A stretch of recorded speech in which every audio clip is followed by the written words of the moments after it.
And the side you're pointing at regarding Flight 93, there just ain't no wreckage.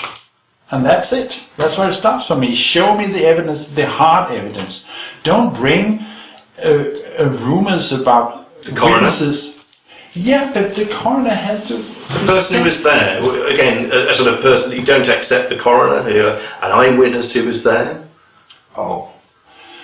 You did call him to your aid a second ago, but when he seems to say something against you, you didn't then dismiss him. No, but this is what I recall what the coroner said. But so if we are in a dispute about witnesses, I think we should fall back on the hard evidence, because this is all we got.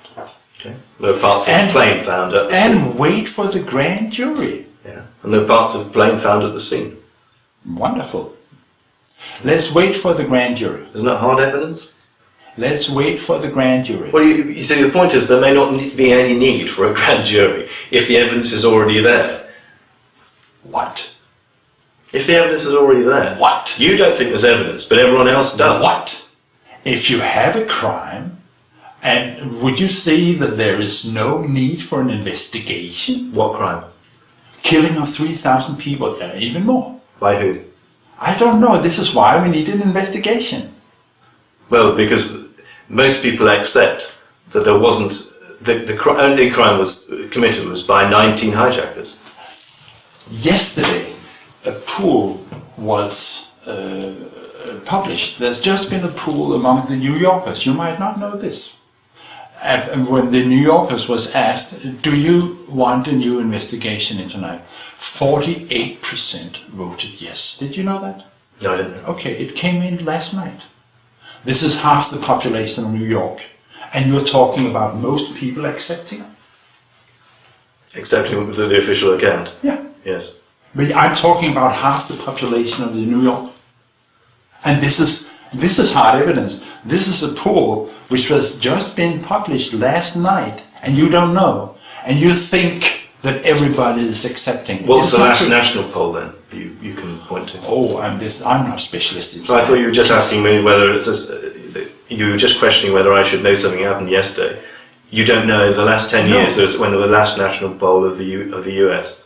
I don't think that it costs money, and that nobody has come up with the money to do that. Well, it has been actually, but Maybe. you don't know about it. Okay, you just wanted to make a point, score a point, but there has, and it was a Scripps poll, and it found around about just over 30% of people thought that either the US government allowed or in some way caused 9/11 to happen. And this is 4 years ago. This was 2007. Right. So apparently the percentage has... Well, I don't know what I haven't seen it, so I don't know what exactly the question is. The question you were suggesting there is a different question to the one that Scripps asked, which is a very wide question. It's a completely different question, isn't it? You said that most people accept the official story. Based on what? Based on the Scripps national poll. There is no national poll since then that I'm aware of. If you are, then correct me. You're talking about a poll in New York asking whether there should be an investigation, another investigation, which is a different question. But it is a question in New York. It's not a national poll of the US, is it? No, of course not. Okay, but it's an example. I don't know. It seems a strange point to make. But if you want to, we're clear then.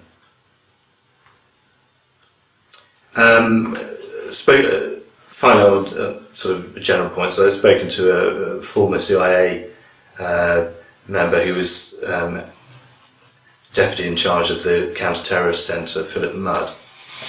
And he said the idea that the US government was in some way involved in conspiracy is, in his words, beyond imagination.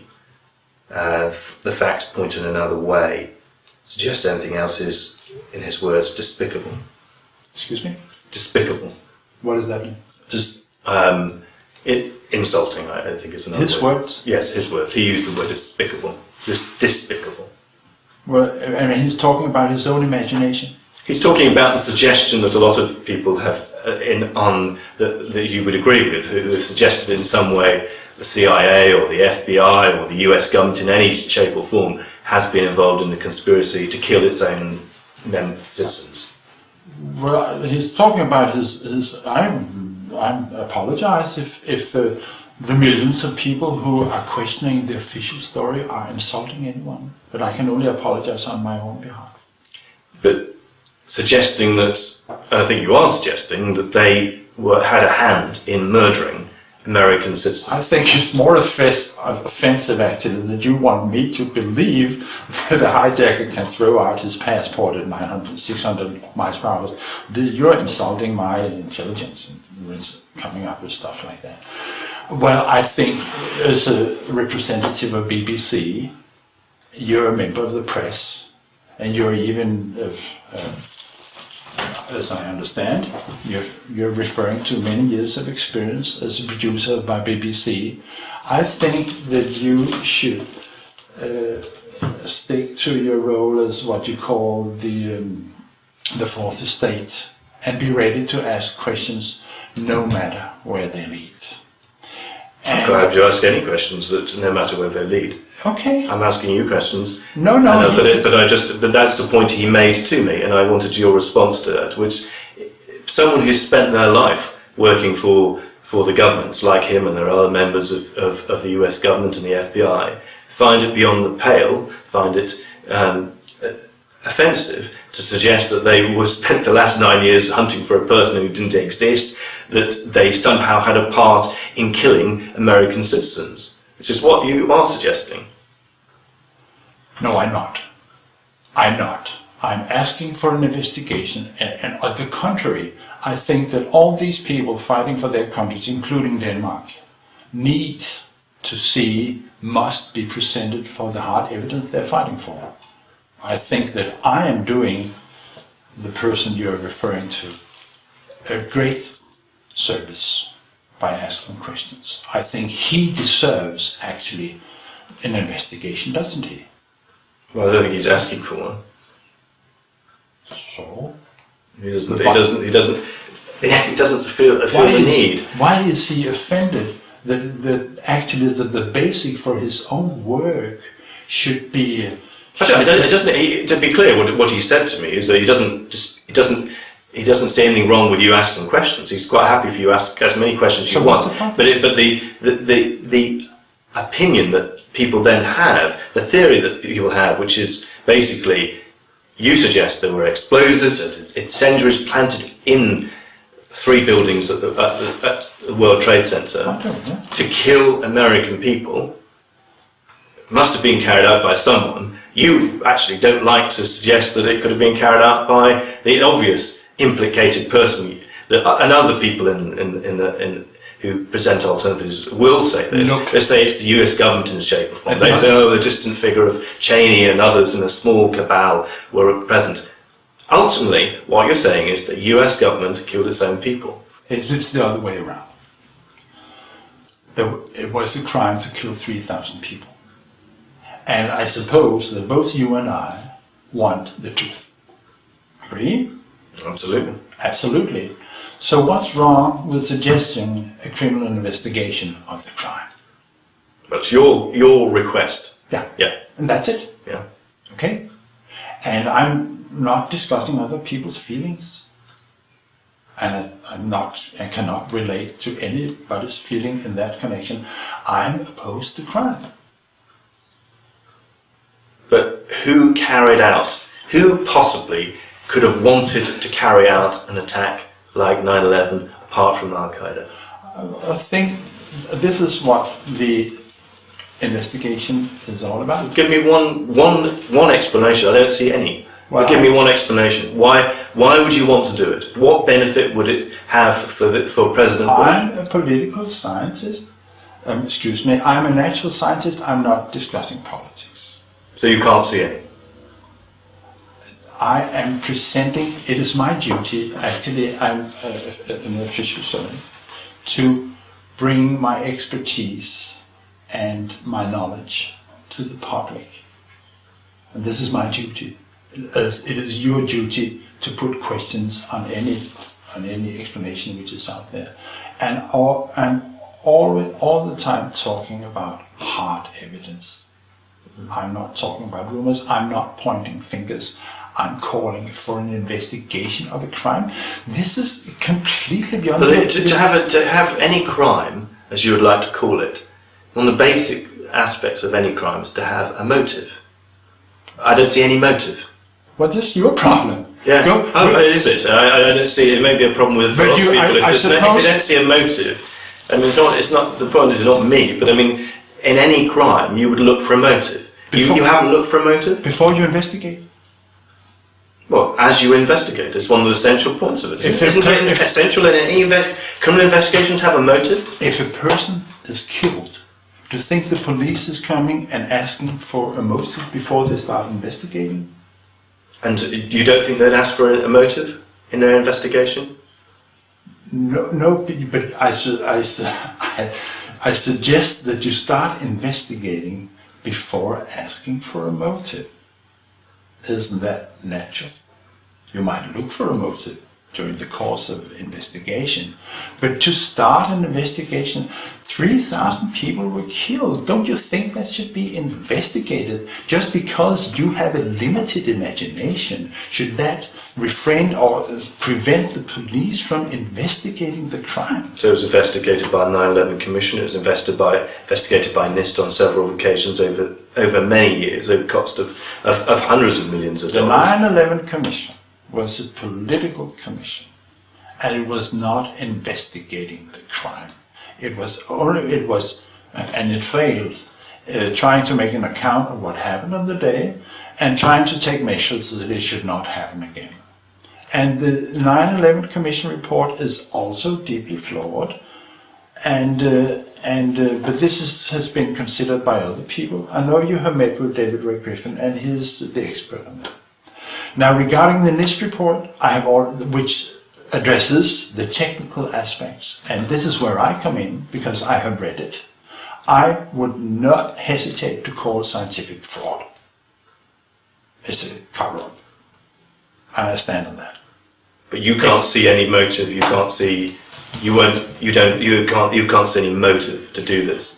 This horrific crime. To kill 3,000 people, it's a pretty serious allegation, but you can't see a motive. To start a criminal investigation, you don't have to have a motive before you start. Agree on that? It's every criminal investigator I've ever seen. It looks to a motive. Yeah. I mean, shouldn't you be, as an investigator yourself, looking for a motive? No, I will not be investigating. I would. I look for a motive. I don't see one. Please, but you're not in the FBI. No, I'm not in the FBI. So let's leave it to the police. No, but I'm asking questions. I ask a question. It's a straightforward question. It's a straightforward. And I thought it's a straightforward answer. But you don't see any motive. But your only reference is your own lack of imagination. Okay, give me an example of any possible motive for it. No. I'm just saying that the facts are. The hard evidence are that 3,000 people were killed. And I'm opposed to crime, and I just suggest that we have criminal investigation. Well, so the obligation is on your part, actually. The other way around is that the official explanation is fairly clear, it's very clear indeed, that there's all the people I've ever spoken to in terms of eyewitnesses there, and actual evidence when I've seen things, points to backs up the official account. And you have to prove that there's not only something could have carried out, but you have to show why it would be carried out. That's absolutely basic. You have to try and persuade people, but you're not willing to engage in that for some strange reason. I don't know why. Maybe because it's fanciful if you suggest it. Because it might seem absurd. Is that the worry? Well, if you have problems with your own imagination, I think this is not. I have plenty of imagination, but I don't want to drift into the realms of absurdity. Of course.